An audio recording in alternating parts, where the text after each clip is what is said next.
911. I need an emergency right now. My son is not breathing. He was in the bathtub and he's not breathing. Okay, where at? Oh, Iowa, please help me. Tonight, the question, how could they do it? And then I heard a little kid scream, and I was like, oh my God. Mothers who kill their own children. I lost my whole family and pretty much just lost everything within me also at the same time. Pain that never goes away for the families left behind. We went down there. A mother who took her son shopping hours before killing him. They gave us the cause of death, and of course, we all gasped. A mother in prison, still claiming she didn't try to kill her son. So you never held his head under the faucet? Were there red flags? I thought she was getting better and getting help. The number of mothers harming their children on the rise. If you're at a breaking point at all, always call 911. Tonight, families open up about the shocking tragedies that changed them forever. I just want to cry looking at him because it breaks my heart for him. A 6 News special, Mothers Who Kill. We come to you tonight from the Missouri River. It was here a mother decided to drive her 3 kids into the water, killing them all. The cases in the metro of mothers harming and in some cases even killing their children are on the rise. Tonight, we go behind the headlines. And for any parent out there watching who feels hopeless, we show you how to get help. We begin with Karen Duncan. It was 17 years ago, but for her husband, it feels like it was yesterday. Okay, the current is so strong for the divers that we don't want to jeopardize them. July 12th, 2000. It just sank. No floating about it, it just sank. I was like, what the hell's wrong with that person? And then I heard a little kid scream, and I was like, oh my God. As day turned to night, underneath the peaceful waters of the Missouri River, a tragic find that would leave a father broken. It took everything out of me, For 17 years, Chris Duncan has never been able to talk publicly about the day his entire family was killed until now. The look she gave me, it was pretty chilling. And I don't know why I got that feeling from it, but I did. Karen Duncan left their home with their 3 boys, Zachary, who was 8, and twins Dylan and Derek, who were 4. And it was about 4 o'clock when I first got my first phone call. He told me that I needed to get down to the park and he thinks something bad had happened. As Chris ran around his house, his first sign something was wrong. Went to look for my keys and all that, and that's when I realized that things were gone. He called a neighbor to rush him to Narrows River Park. Meanwhile, word began to spread. His sister, Sherry O'Neill. Ernie said, we've got to get down to the river. Something's happened. Something's happened. There's some other vessels out. Clear, thank you. That's when the waiting game began. As witnesses stood just feet from where they saw the truck go in, the search quickly turned from a rescue mission to recovery. I just felt like it wasn't real, you know, but it turned out. Divers found Chris's truck deep in the waters of the Missouri River. They finally found my family at 3 o'clock in the morning, I think it was, and so it was a good 15 hours of waiting. Inside, the bodies of the mother and 2 of her boys still belted in the cab of the pickup. One of the twins, Dylan, was still missing. Chris had originally thought that maybe one of them was somewhere else, and they found him the next day. Dylan was found downstream near Ameristar Casino. I really don't even remember what I was thinking or doing. I was a mess. I was a wreck. Hours later, he would learn this was no accident. I found the note and stuff, and it was just like, yeah, things just started falling apart right there. She was distraught, and that the way that was worded that the children were going to be with her, but didn't say why. It was clear Karen Duncan had planned this in great detail. Took all the keys to my vehicles, emptied our bank account, signed our title off of our van to her dad. You know, I found this all out after it all happened. As the days wore on, the pain only got stronger. A sign posted on the Duncan Family Cafe, driving home the tragedy of losing 4 Duncans. Powerful images from the funeral. One by one, the caskets came out. A father destroyed. Watching Chris go in there to see them for the first time, for me, that was very difficult. And at the end, a balloon release. The Duncan family saying it was a way of releasing the spirits of Karen, Zachary, Derek, and Dylan to God. Zachary, fix Dylan's strap on his shoulder. Karen Duncan never missed a moment of her boys' lives. 17 years later, they still can't believe Karen was capable of this. She was a loving mother. She was a good mother. Something just went wrong. Something happened. Karen had been battling depression and spiraled down quickly. There were 4 suicide attempts. First time she tried taking the furnace apart to take us all out at one time. Then the second time she was like some pills that she had taken. Another time she tried cutting her wrist, and then she actually tried to run out on the highway up at our diner. But each time the family put her in the hospital and she was released. Then she was put on 6 medications. This is what both Chris and Sherry believe ultimately drove her to the edge. At one point she had said, I feel like I'm on the outside of my body watching myself, with some of the medications that she was taking. In the end, Karen Duncan could not escape the darkness she fought. As the years pass, the memories of the tragedy on the Missouri fade, but never really go away. I just met one of the gentlemen that was in a boat out on the river, and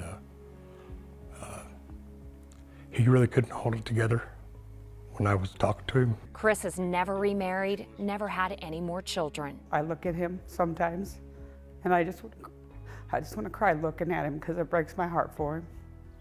But through his pain, a strength most people don't have in them, forgiveness. She loved me and I loved her, and I know that. And yeah, I've forgiven her.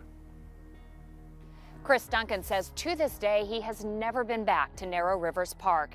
And every time he crosses the Missouri, he thinks of his family. Coming up. 911. I need an emergency right now. My son is not breathing. He was in the bathtub and he's not breathing. A mother's frantic call to 911. Was she telling the truth? We are over 2,500 screenings, and we have been helped already more than 52 moms. Getting ahead of tragedy and tender moments inside a store. Hours later, the unthinkable. They brought us in and then sat us down and said, hey, we have some news. When Mothers Who Kill returns.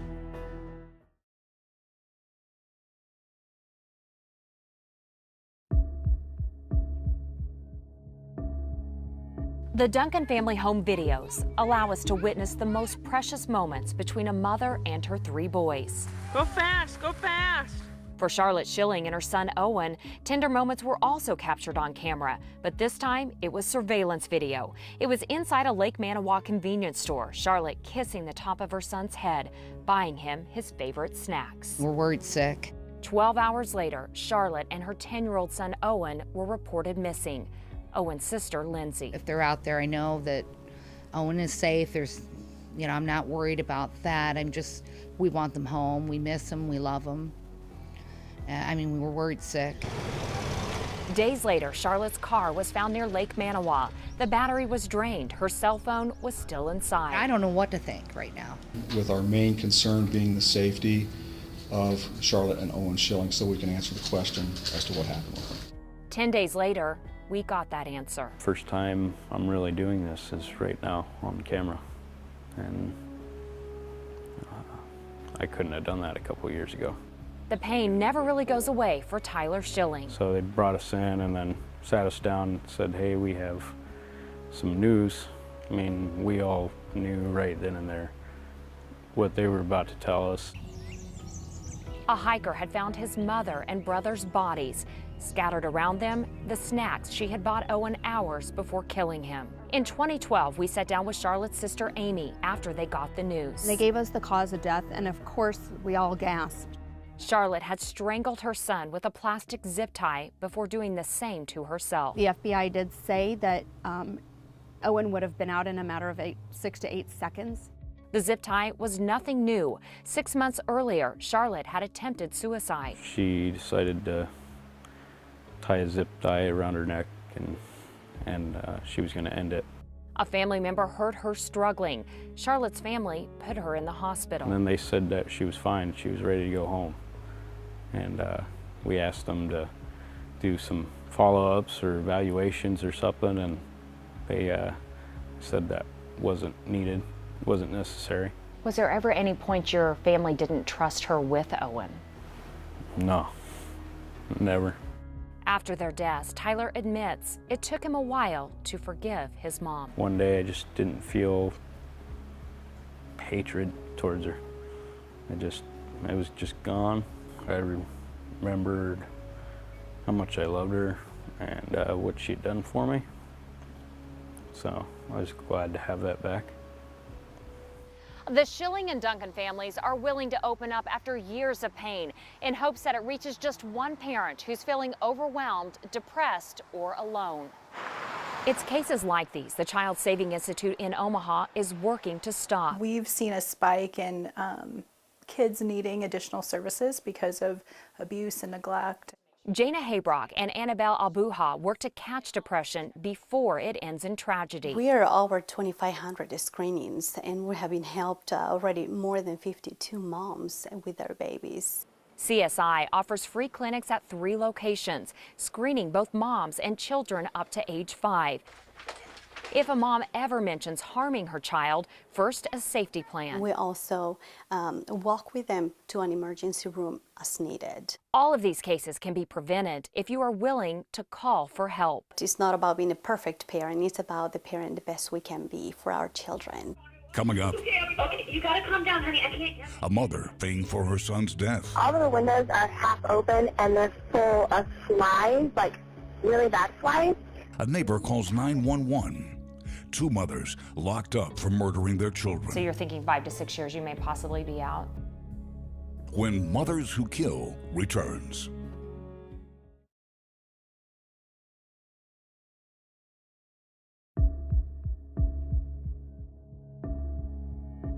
By all accounts, Karen Duncan and Charlotte Schilling's family say they loved their children so much they simply couldn't leave them behind.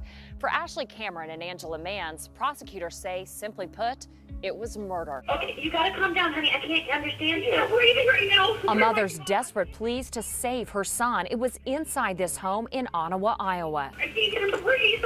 Ashley Cameron's 15-month-old son, Marcus, was dead. All the evidence we've obtained so far is enough that warranted the criminal charges.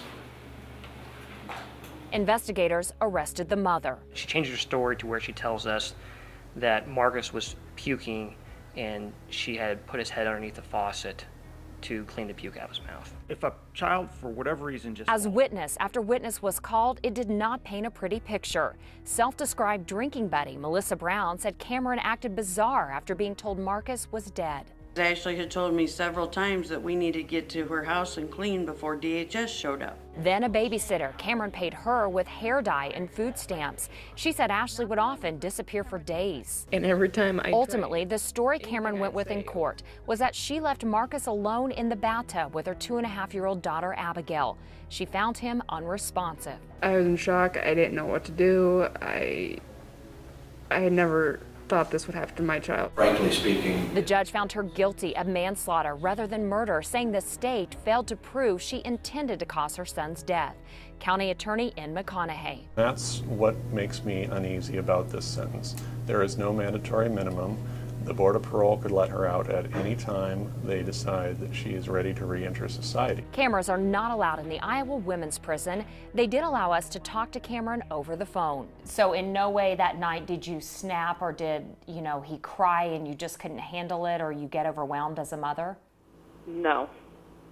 He was a very, very good little boy. To this day, she maintains she did not hold her son's head under the faucet. One of the details that had emerged in the courtroom was somebody had alleged that right after Marcus had passed away that you were out drinking and almost to the point they claimed that you were almost celebrating. When I started drinking, it was because I was sad. I didn't know what to do. I was trying to numb the pain. She's been locked up just under 5 years. Ashley lives in an honor unit for inmates who don't get into trouble. She has a job and is taking college courses. So you're thinking 5 to 6 years you may possibly be out? Yeah, maybe possible for parole. I thought I was an awesome mom. I took care of my kids. I took my kids out to the community, even to the police department. I had clothes and stuff for them. I tried to do the best that I thought I could. Mention Mothers Who Kill here at the Douglas County Courthouse, and you'll hear one name, Angela Manns. 911, what's the emergency you're reporting?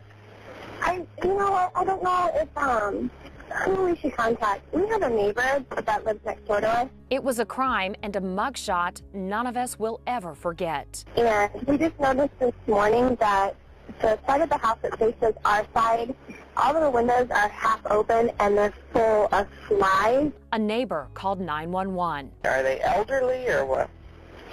No, she's like a middle-aged woman, single mom, has a little boy. Probably, I would say 12. Inside, investigators found the body of man's 12-year-old son, Michael Belitz.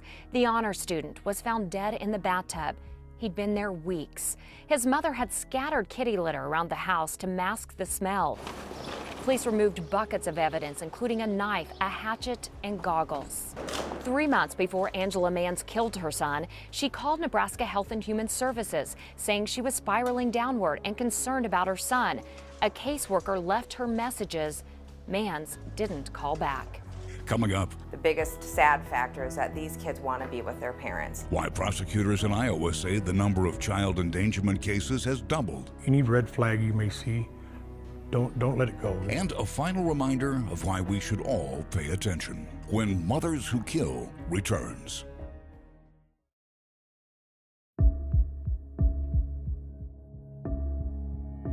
Do you want to drive that car? Their children adored them. Their deaths break our hearts. Are you fly fishing? Tonight we have looked back 17 years, 5 years, and now 2 shocking new cases out of Iowa. Adoptive parents are charged in the death of an Iowa teenager who died last year of starvation. Sabrina Ray was 16 at the time of her death.